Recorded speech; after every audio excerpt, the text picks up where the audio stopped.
नमस्कार आप सभी का। मेरा नाम अमन कुमार मिश्रा है और आज मैं मैम का नाम कोमल श्रीवास्तव है, जो कि बीजीबीएस की प्रेसिडेंट है यहाँ जयपुर में। और इन्होंने कैसे अपना बिहार में योगदान दिया था अराउंड 1990s के करीब में, उसके ऊपर आज हम सब एक छोटी सी बातचीत करने जा रहे हैं।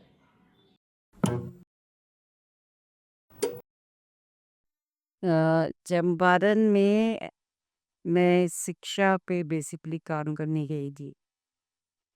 It was one in ninth and it was one of the districts which had one lowest literacy rates and maximum landless labor.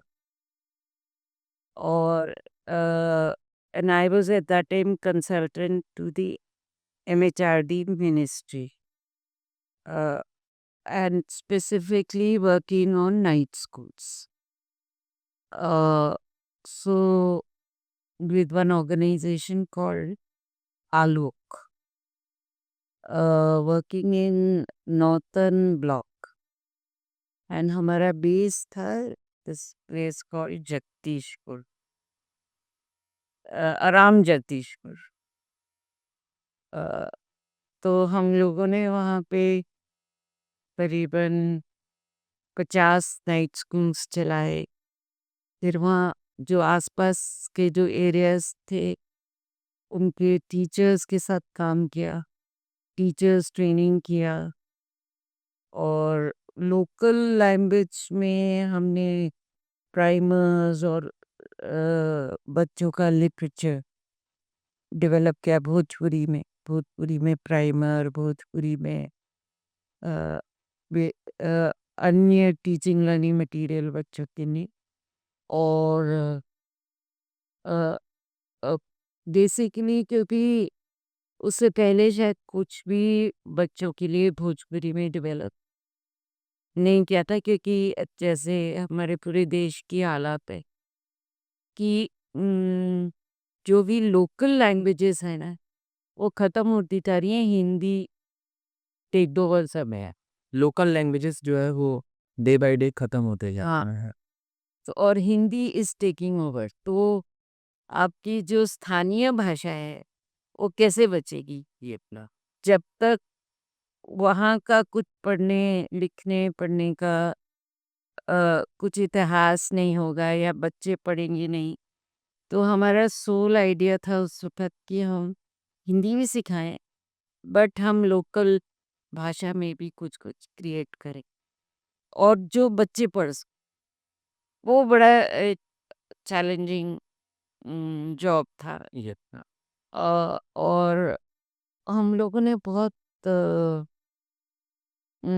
ऐसा डॉक्यूमेंटेशन भी किया, जैसे लोकल स्टोरीज़ क्या हैं, फोक स्टोरीज़ क्या हैं, कॉमन बिलीफ्स क्या हैं, और फिर जैसे कहावतें क्या हैं. And Bhojpuri is a very rich language. जो मुझे समझ में आया, मुझे भोजपुरी नहीं आती थी, बट वहाँ रह के मुझे समझ में आया कि भोजपुरी बहुत रिच लैंग्वेज है. और बहुत सटल तरीके से बहुत ऐसी बातें बोलते हैं जो शायद हिंदी में उसका मतलब ये अपना बिगड़ जाता है. ये अपना तो वो सब मुझे वहाँ रह के समझ आया. तो हमें लगा कि ये बहुत ज़रूरी है कि हम कुछ ऐसा क्रिएट करें. तो तो एक तो ये हमारे लिए जो एकेडमिकली बहुत चैलेंजिंग था. हम हिंदी पढ़ा रहे थे, ऐसा नहीं था, क्योंकि एनसीईआरटी ने बहुत अच्छा उस टाइम नॉन फॉर्मल एजुकेशन का करिकुलम डेवलप किया था. So that was very good. उनकी जो किताबें थी वो बहुत अच्छी थी. उसके अलावा हम ये कर रहे थे. फिर वहाँ काम करना बहुत चैलेंजिंग भी था, क्योंकि एक तो वहाँ बिजली नहीं. वही मैम की एक जो धारणा बनी हुई है कि 90 के दशक में मैम जो वहाँ पे बहुत सारे माफिया गुंडा राज थे, तो उस समय उस बीच में आप एक महिला होकर भी कैसे वहाँ पे मतलब आप डेवलप करने का सोची और कैसे उन सभी के बीच में रहते हुए भी आप उस चीज़ को नज़रअंदाज करते हुए चली और उस चीज़ में आपने सफलता पाया? वो उस पर भी थोड़ा-सा मैम आप देखो हम बिहार जाने से पहले मैं यहाँ जयपुर में काम करती थी, एक संधान ग्रुप था और हम बेसिकली प्राइमरी स्कूल्स में काम कर रहे थे और हम जो दूर दराज इलाके थे जिसमें टीचर्स नहीं जा पाते थे, वहीं के यूथ को ट्रेनिंग करके हम दे रहे थे स्कूल्स। तो मैंने राजस्थान में ट्रैवल किया था और स्थानीय इलाके में हम कैसे विज्ञान बढ़ा सकते हैं, हमारा क्या टूल्स हो सकता है। तो विज्ञान और सामाजिक विज्ञान कैसे पढ़ाई जा सकती है। तो मैंने सीखा था कि कैसे लोकल हिस्ट्री डेवलप करना, ये सारी चीज़ें।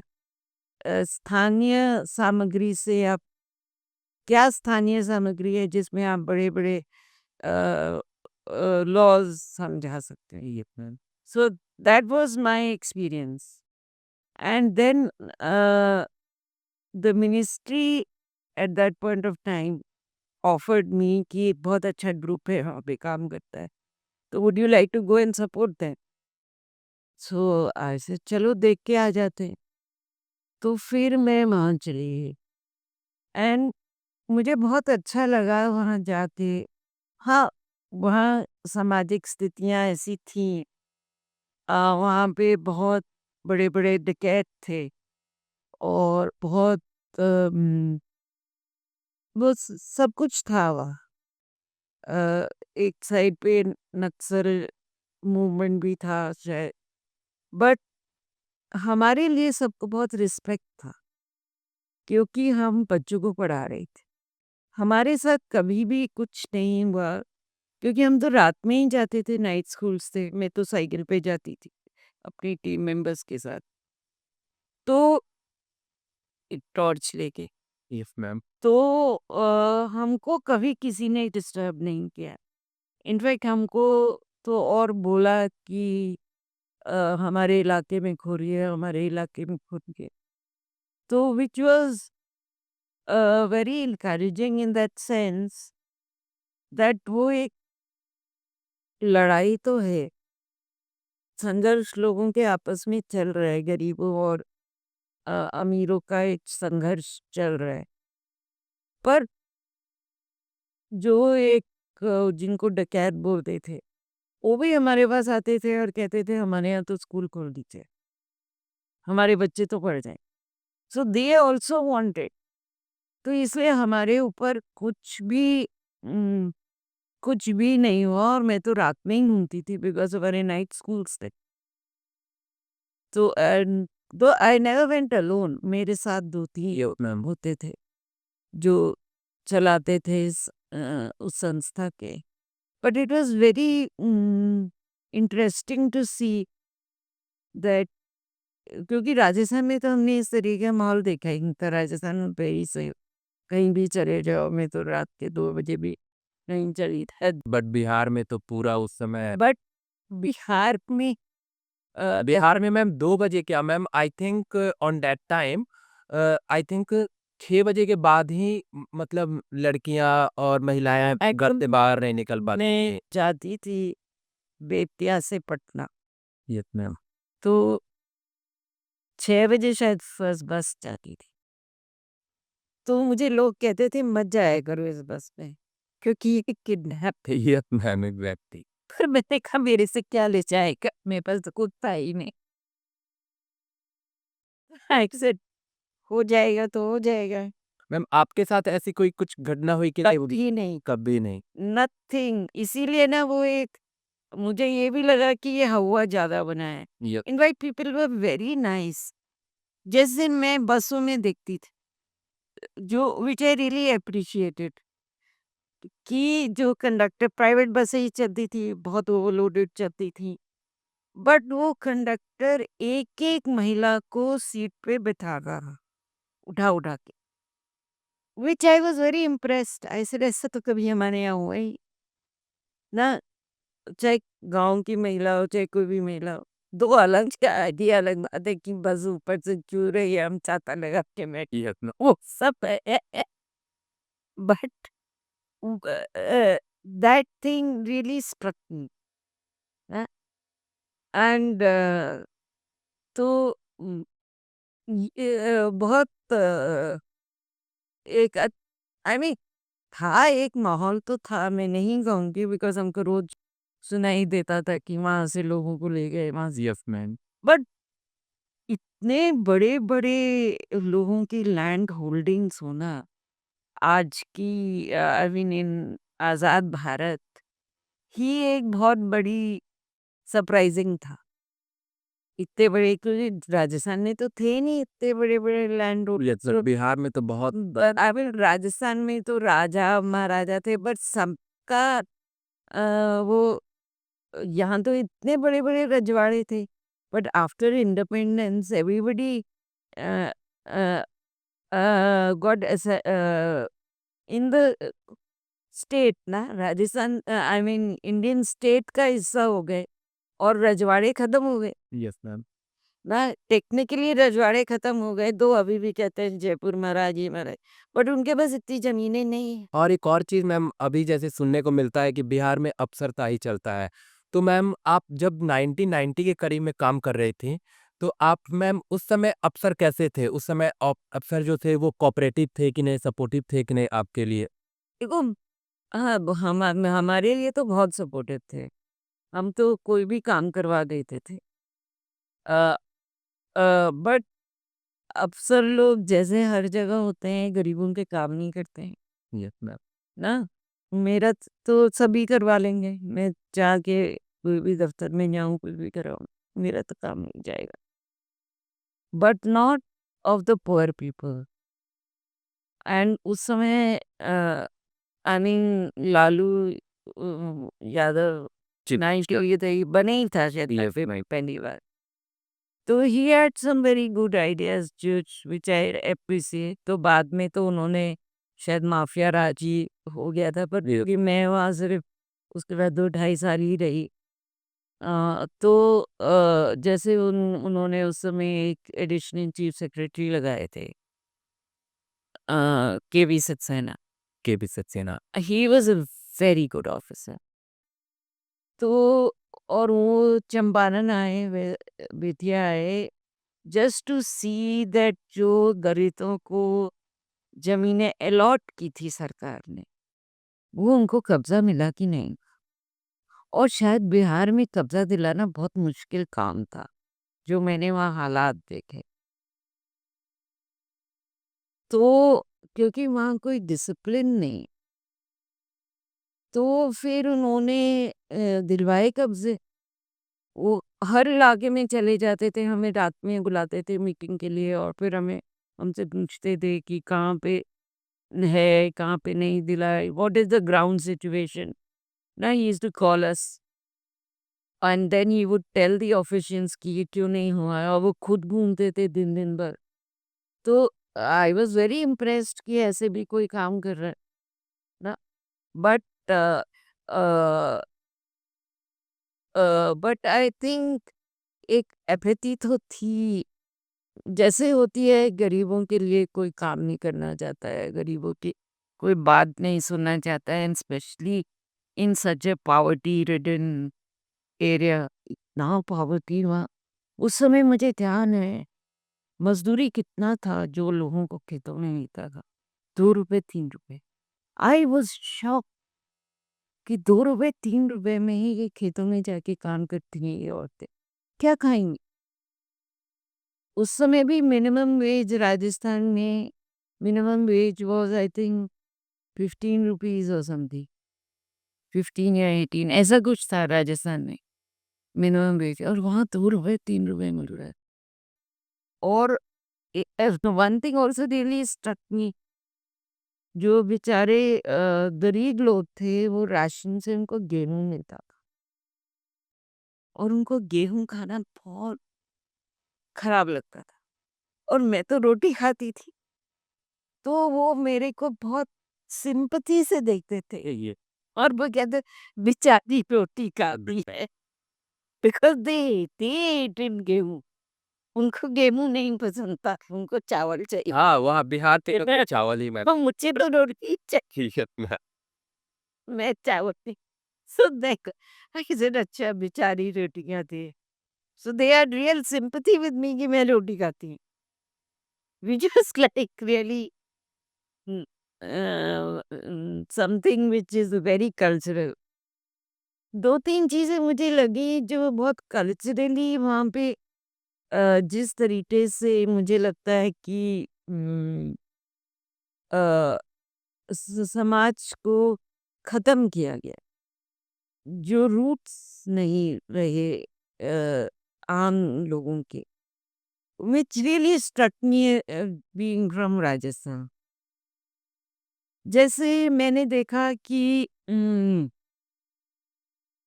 लोग गीले फर्शों, वहाँ क्योंकि वाटर लेवल हाई है, ये अपना फर्श उनके गीले ही रहते, डैम्प ही रहते, और वो उसी पे एक वो पुआल होता है ना, उसकी इतनी मोटी-मोटी चटाई बनाते हैं और उसी पे सो जाते हैं।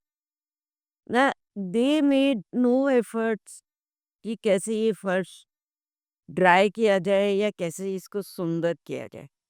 जैसे राजस्थान में तुम चले जाओ, एक बहुत सुंदर मांडना बना होगा, चाहे कितना भी गरीब घर होगा, वो मांडना बनाएगा, सामान बहुत सलीके से लगाएगा। बट वहाँ ये प्रैक्टिस नहीं, चाहे लोगों के घर में पैसा भी है। I mean I should not comment, I will must not say that ऐसा लोग करते हैं। बट वो मुझे लगा कि उनका जो रूट्स हैं ना, their cultural roots are finished. ये एक तो वो खत्म होते जा रहा है। खेती में उनका बहुत टाइम जाता है, इसलिए उनको टाइम नहीं मिलता है। बट फिर भी अब वही नील की खेती करने के लिए ब्रिटिश लोग उरांव जाति के लोग लेके आए थे इधर। हम्म। बेतियरवा जाते हैं ना, वितियरवा यस मैम। बेतियरिया से पहले ही मैं नाम भूल रही हूँ। वहाँ पे there is cluster of Oraon जाति, उरांव आदिवासियों का, जो ब्रिटिश लोग लेके आए हैं नील की खेती कर। अब तुम उनके घर देखो, उनके घर इतने सुंदर बनाए हुए उन्होंने। वहां पे भी वही प्रॉब्लम है कि पानी आएगा, पर वो जिस तरीके से बनाते थे, नीचे मिट्टी डालते थे, सैंड, फिर इतना इतना मोटा लेयर पुआल का, और फिर लीपते थे, तो वो ड्राई और अच्छा अच्छा कुछ कुछ बनाया। तो मुझे लगा कि देन आप उनके मोहल्ले में चले जाओ, हर जना अपने घर के सामने की सड़क साफ कर रहा है, पर वो ही बगल में वो लोग भी साफ करें, उनके यहाँ पानी नहीं बह रहा है। उनके यहाँ भी तो सरकार नहीं थी, उनके यहाँ भी सरकार नहीं थी, पर उन लोगों ने बहुत नीटली ये नालियाँ बनाई, और वो लोग क्या सेलिब्रेशंस करते थे, विच इज़ रियली अमेजिंग। आदिवासी लोग ना, all night they would be dancing and all that. तो मुझे लगा कि ये इन लोगों ने, चाहे in spite of being oppressed, नील की खेती के लिए वो लेके आए उनको झारखंड से, वो सब हुआ उनके साथ, फिर भी they had not lost the cultural yes ma'am. Roots, while the local population ने ये कुछ खो दिया, और maybe that is because of lot of operation over, I think over centuries. Because ये जो अधिकतर लोग तो दलित आदिवासी दलित दलित ही थे ना, एंड ये इतनी बड़ी बड़ी लैंड होल्डिंग्स होना। यस मैम, उस समय तो हाँ, बहुत थे। तो फिर ये हम्म, एक बार एक आईएएस ऑफिसर्स का वो है, उनको मसूरी में जहाँ ट्रेनिंग होती है, then they are sent to various districts to study about. तो वो लोग आ गए और वो एक लैंडलॉर्ड के उसमें चले गए और वहाँ बंधुआ मजदूर था।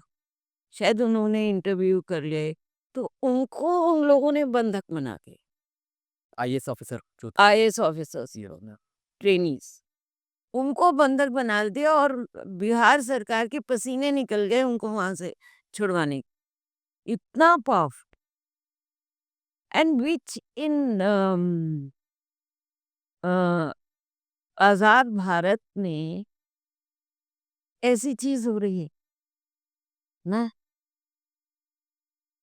हम्म, ऐसी चीज हो रही है आजाद भारत में, विच वॉज वेरी वेरी। तो वहीं वहाँ पे बहुत सारी समस्या थी अराउंड 1990s में, लेकिन मैम जो थी वहाँ पे बहुत सारा काम की। उन्हें कोई भी ऐसा एहसास नहीं हुआ कि उनको ये सब गुंडा माफिया राज से कोई भी उनको समस्या हो, और वो हर चीज़ों का समाधान कर देती थी। और मैम जो है वो कोमल श्रीवास्तव जो मैम है, वो अभी भारत विज्ञान समिति ज्ञान विज्ञान समिति की प्रेसिडेंट रही हैं, और अभी वो जयपुर में काम कर रही हैं। और हम लोगों ने इस वीडियो के माध्यम से देखा कि बिहार में जब 1919 में, मैम उस समय भी आप किसी संस्था से जुड़ी हुई थी ना? हाँ, I was consultant to the ministry ministry of human resource development, human resources and वहाँ पे जो वो एक प्रोग्राम सपोर्ट करती थी मिनिस्ट्री, वो आलोक करके एक ऑर्गेनाइजेशन थी, उसको सपोर्ट करती थी। बट माय रोल एक तो उस ऑर्गेनाइजेशन को सपोर्ट करना था, फिर उस समय बिहार एजुकेशन प्रोजेक्ट लॉन्च हो रहा है, यस ना। तो उसको पूरा बनाना, उसको कैसे इम्प्लीमेंट करवाना बिहार में, उसमें मैंने बहुत काम किया। That's why I used to keep going to Patna also. मैं वहाँ से भी जयपुर से भी मैं पटना जाती थी। मेरा वहाँ एक्चुअली कमिटमेंट तो यही था कि I have to give some technical support for that programme, academic support, and I needn't have lived there. मेरा ऐसा कोई कंपल्शन नहीं था फ्रॉम द मिनिस्ट्री। मेरा तो था मैक्सिमम वहाँ पे 1 हफ्ते या 10 दिन चल रहा। बट मेरे को वो काम इतना चैलेंजिंग लगा कि मैं वहीं रह जाती थी। मुझे लगता था कि ये 10 दिन में क्या होगा? अगर आपको एक्चुअली देखना है क्या बच्चे पढ़ रहे हैं, क्या नहीं पढ़ रहे हैं, कैसे करना है, तो फिर आपको क्लोज़ली मॉनिटर करना है। You have to develop all the monitoring tools also. You have to develop everything, the whole system, कि कैसे बच्चे अ, पढ़े। Yes ma'am. तो मैम उस समय तो बहुत सारी समस्या थी, लेकिन आई थिंक मैम अभी बहुत चीज़ें बदल चुकी हैं। आई हूँ बीन देयर। या मैम। अब 92 में मैं वापस आ गई थी यस मैम। और उसके बाद मैं गई नहीं। Yes ma'am. तो मैम मैं ये कहना चाहूँगा आपसे कि आप एक बार कभी समय मिले आपको यहाँ से जयपुर से, तो आप चंपारण आओ और देखो कि अराउंड 1990s में और अभी अराउंड 2025 हो गए, तो इन सालों में क्या-क्या चेंजेस हुए और कितने बदलाव आए हैं। बहुत आए होंगे जी, बिल्कुल। बदलाव, आई यस थिंक। मैम। तो अभी के लिए धन्यवाद आप सभी का।